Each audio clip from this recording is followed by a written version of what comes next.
ওই যে কিছুদিন আগে আপনারা শুনছেন বাংলাদেশের কোনো এক জেলায় কবর থেকে একজনকে উঠাইয়া পুড়িয়া ফেলছে, শুনেন নাই? সে নাকি ইমাম মাহদি দাবি করত। ইমাম মাহদি তো এত তাড়াতাড়ি মরার কথা না, সে মরলো কেন? ইমাম যদি মরে মুক্তাদির উপায় কি? ডাক্তারের রোগে ধরলে রোগীর উপায় কি? ইমাম মাহদি আসবেন, গোটা দুনিয়াতে ইসলাম কায়েম হবে। আর রাজবাড়ী যদি ইমাম মাহদি থাকে, ঢাকার শহরের অবস্থা তো খারাপ কেন? হ্যাঁ, ভণ্ডামিরও তো একটা সীমানা থাকা উচিত। শুনেন, মানুষ অন্যায় করতে করতে যখন সীমা লঙ্ঘন করে, তখন আল্লাহ তাকে এমন, তার থেকে এমন কাজ বের হয়ে যায় যে মানুষ তাকে আলাদা কোনো তোকমা লাগাইতে হয় না, তার কথায় সে ধরা পড়ে যায়। তার কথায় সে ধরা পড়ে যায়। বড় কঠিন জিনিস। না পারি কইতে, না পারি সইতে, বড় কঠিন হালাত। আমি সেদিন বললাম, এইরকম কিছু মানুষ আমাদের জানা মতে আছে, এরা এক পর্যায়ে গিয়া রসুলকে মানে না। কাকে মানে না বলেন? একটু জবাব দিয়েন। এমনকি এরা সাহাবায়ে কেরামদের বিরোধিতাও করে। তাহলে আপনাদের ধারণা কি, যারা সাহাবায়ে কেরামদের বিরুদ্ধাচরণ করে, রসুলকে মানে না, এরা হক না বাতিল? এরা বাতিল হওয়ার কারণ কি? কি দুর্বলতা? এরা শুধু কিতাব মানে, কি মানে না? ব্যক্তি মানে না। ব্যক্তি মানে না বলতে কয় ইমাম আবু হানিফাকে মানি না, কোনো ইমামকেই আমরা মানি না, আলেম ওলামা মানি না। অথচ যারা এই স্লোগানগুলো দেয় তারাও তো ব্যক্তি। তারা ব্যক্তি না? না তারা জিন ফেরেশতা? তারাও মানুষ। ধরে নেন আমাদের দেশে যত ফেরকা আছে, একদল বলে কোনো মাযহাব মানি না, ব্যক্তি মানি না। কিন্তু দেখেন যারা বলে, এরাও কোনো না কোনো একটা ব্যানার লাগায়া দল বানায়া চলে না? ওই দলে সভাপতি সেক্রেটারি নাই? বলেন, সত্য কথাটা বলেন। তারা বলে কোনো ব্যক্তি মানি না, অথচ তারা আমাদের থেকে বেশি ব্যক্তির পূজা করে। কোরআন হাদিস অনুযায়ী যদি কেউ কোনো আলেমকে মানে, তাহলে এটা হবে ইবাদত। আর কোরআন হাদিস বাদ দিয়ে যদি কেউ কোনো ব্যক্তি মানে, তাহলে এটা হবে পূজা। কি হবে? পূজা হবে। এটা শিরিকের অন্তর্ভুক্ত হয়ে যাবে। আবার একদল মানুষ দেখবেন, এই প্যান্ডেলেও থাকতে পারে, বলে আমরা ব্যক্তি মানি, কিতাব মানি না। কিতাব বুঝিও না, মানিও না। কি মানি? আমরা পীর মানি। পীরকে কি হিসাবে মানে? বলে পীর আমার সব। কেমন সব? সে যদি জাহান্নামে যেতে বলে, আমি জাহান্নামেই যাব, তারপরও পীর ছাড়বো না। এইভাবে পীর মানা জায়েজ নেই। এভাবে পীর মানা কি নেই? আমি আমার পীরকে মানব শ্রদ্ধার সাথে। কাকে পাওয়ার জন্য? আল্লাহকে পাওয়ার জন্য। যে পীরের মাধ্যমে যদি আল্লাহ নাই পাওয়া যায়, সে পীর মানার কোনো যুক্তিকতা নেই। আমি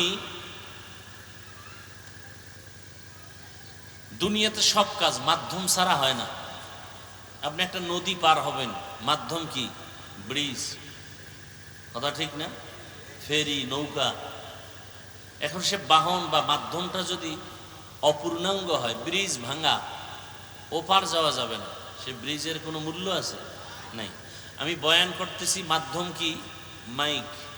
কথা ঠিক না? এখন যদি মাইক সাউন্ড না দেয়, কোনো মূল্য আছে? নাই। তাহলে আমি পীরের কাছে যাব কেন? উদ্দেশ্যই তো আমাদের জানা নেই, এই জন্য বিরোধিতা করে। একদল বেশি আগায় গেছে, একদল অনেক পেছনে গেছে। যারা অতিরঞ্জিত আগায় গেছে, এরাও সীমা লঙ্ঘন করেছে। যারা একেবারে দূরে, এরাও সীমা লঙ্ঘনকারী। পীরের কাছে যাব কেন? আচ্ছা, আমাকে একটা জবাব দেন তো, আপনারা অনেক বুঝদার মানুষ। আল্লাহ কয়জন? বলেন, সবাই বলেন। আল্লাহ যে এক, কোন দিক থেকে এক বলেন? বুঝা শুনে বললেন। আল্লাহ কি সব দিকে আছেন? আমার পেছন দিকে আছেন। এটা কোন দিক বলেন? পশ্চিম। আল্লাহ পশ্চিমে আছেন, উত্তরে, দক্ষিণে, কোন দিকে নাই? তাহলে নামাজ কেন পশ্চিমে পড়েন? তাল মিলেন। আমার কথা খুব গুরুত্বপূর্ণ, পারলে জবাব দিবেন, না চুপ থাকবেন, আমি বুঝাই দেব। অতি চালাকি করবেন না। আল্লাহ পূর্ব দিকে নাই, উপরে নাই, নিচে নাই। আল্লাহ নাই এমন কোন স্থান আছে? তাহলে নামাজ কেন পশ্চিমে পড়তে হবে? বাইতুল্লাহ তো একটা পাথরের ঘর। বাইতুল্লাহ তো আল্লাহ না, আল্লাহ বানায় নাই, বানাইছে ফেরেশতা। প্রথম বানাইছে বাইতুল্লাহ ফেরেশতা। এই বাইতুল্লাহকে ভেঙ্গে চুরমার করে নতুন করে নির্মাণ করা হয়েছে 13 বার। কতবার? 13 বার। সর্বশেষ বাইতুল্লাহ নির্মাণ করনেওয়ালা হলো হাজ্জাজ বিন ইউসুফ। হাজ্জাজ বিন ইউসুফ। এবং তার বানানো সিস্টেম অনুযায়ী এখনো বাইতুল্লাহ আছে। এরপরে আর নতুন ভাবে নির্মাণ হয়নি, বরং রং লাগছে, সংস্কার হয়েছে, নির্মাণ না। আল্লাহ। তাহলে আমরা নামাজ কেন পশ্চিম দিকে ফিরে পড়ি? সব জায়গায় তো আল্লাহ আছে। কোরআন আছে, হাদিস আছে না নাই? কোরআন আছে না নাই বলেন? আছে। মাযহাব মানবো কেন? চরমনাই যাব কেন? তাবলিগে যাব কেন? হাফিজুর রহমান সাহেবের শুনবো কেন? তার কথা মানবো কেন? ইমামের কথা শুনবো কেন? আল্লাহ তো সব জায়গায় আছে। পশ্চিম দিকে নামাজ পড়বো কেন? পূর্ব দিকে পড়লেও তো হবে, পশ্চিমে পড়লেও হবে, উত্তরে পড়লেও হবে। আল্লাহকে নামাজ পড়ি কার জন্য? কার জন্য? আল্লাহর জন্য। তো আল্লাহর জন্য নামাজ পড়লে আমি যেখানে সেজদা দিব সেখানে কবুল। আমি পূর্ব দিকে বসেও যদি আল্লাহকে ডাকি, আল্লাহ শুনবেন না? পশ্চিম দিকে কেন? এই প্রশ্নের যেই জবাব, কোরআন আছে, হাদিস আছে, মাযহাব মানবো কেন? পীরের কাছে যাব কেন? আল্লাহওয়ালার কাছে যাব কেন? এই প্রশ্নের সে একই জবাব। যে একটাও জানে না, এর উপায় কি? বাইতুল্লাহর দিকে ফিরে নামাজ পড়ি কেন? এই প্রশ্নের উত্তরও জানে না। তাহলে সে ওই প্রশ্নের উত্তর কিভাবে জানবে? ইবাদত করি কার? সেজদা দেই কাকে? বাইতুল্লাহ কেন? পশ্চিম কেন? রোজা রাখবো আল্লাহর জন্য, জিকির করব আল্লাহর জন্য, তেলাওয়াত করব আল্লাহর জন্য, পীরের কাছে যাব কেন? সে তো আল্লাহ না। নামাজ পড়বো আল্লাহর জন্য, বাইতুল্লাহর দিকে কেন? বাইতুল্লাহ তো আল্লাহ না, ওটা পাথরের ঘর। এই প্রশ্নের যেই জবাব, ওই প্রশ্নের সে একই জবাব। যারা বুঝে না এরাই অন্ধের মতো মনে করে ভালো দিকে যায়, মূলত জাহান্নামের দিকে যায়।